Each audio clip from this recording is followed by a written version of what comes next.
Handa ka na ba para sa bayan? Fernando P. Camacho Jr. Komentarista ng bayan. Dugong maharlika.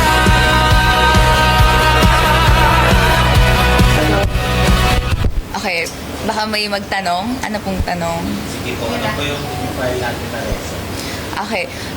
Ang ifa-file po na resolution ng Makabayan Block ay nanawagan para sa investigasyon ng partisipasyon ng Pilipinas sa Pax Silica Initiative.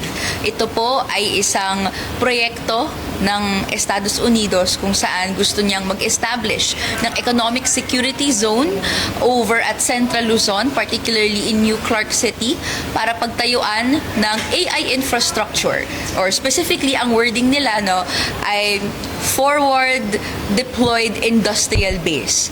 This is military language to hide the fact na gusto pong gamitin ang Pilipinas na launching pad na kung anumang weaponry and artillery na maaaring pagdaungan ng Estados Unidos laban sa China.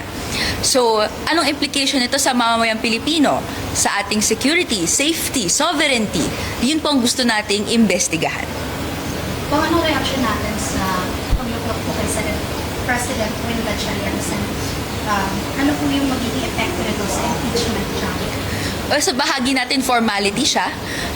Siya po ay naging Senate President pro tempore na nung mga nagdaang mga linggo at finormalize lang yung pagiging Senate President niya dahil din earlier today na nakita natin na yung contender for the past weeks na si former Senate President Alan Peter Cayetano ay nagpahayag na hindi na po siya ang Senate President. So wala na pong dapat balakid sa pagtutuloy ng paglilitis on July 6 and more importantly the upcoming pre-trial ng June 18. Ang Senado dapat ay at the soonest possible time, i-organize na yung sarili with the presiding officer, with the clerk of court, para po magtuloy-tuloy na at matapos din natin yung paglilitis. Kung may comment kayo sa pre-trial brief, Nakita natin yung pre-trial brief ni VP Sara Duterte. At sa atin, hindi po depensa yung paghahanap ng butas doon sa pre-trial brief and other submissions of the House Prosecution Panel. Pag sinabi nating sagot, pag sinabi nating pre-trial brief, gusto nating makita yung affirmative answers, ano yung kanyang depensa doon sa mga aligasyon. At ang ginagawa po na pursige ng paghanap ng butas, hindi po nito masasubstitute yung kagustuhan ng mamamayan na malaman anong nangyari sa confidential intelligence funds, bakit may bilyones na dumaan sa kanilang mga bank accounts at iba pang mga paratang. ano po yung reaction nyo na nakalista si Madrianos bilang witness? Bahagi po ito ng paghahanap ng butas ni VP Sara Duterte. And sa atin, hindi po ito hindi lang ito strategy, pero pag-iwas pa rin ito sa pananagutan. Gusto natin ng sagot. Hindi natin gusto ng tuloy-tuloy na pag-poke ng holes into what is supposedly the valid questions of the people.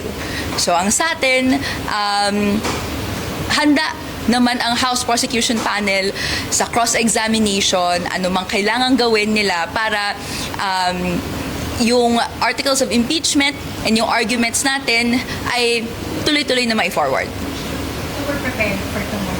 Fully prepared. The House Prosecution Panel, ready na po yan na magkapit-bisig kasama ng mamamayan para po yung mga iba't ibang instances of corruption ay maitanggal na. Okay. Sige, thank you. Hey!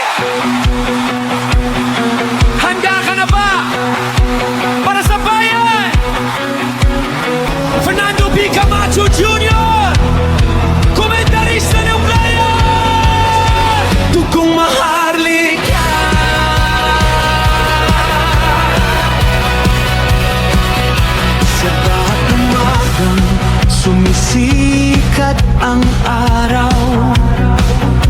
May tinig na handang magbigay ng liwanag.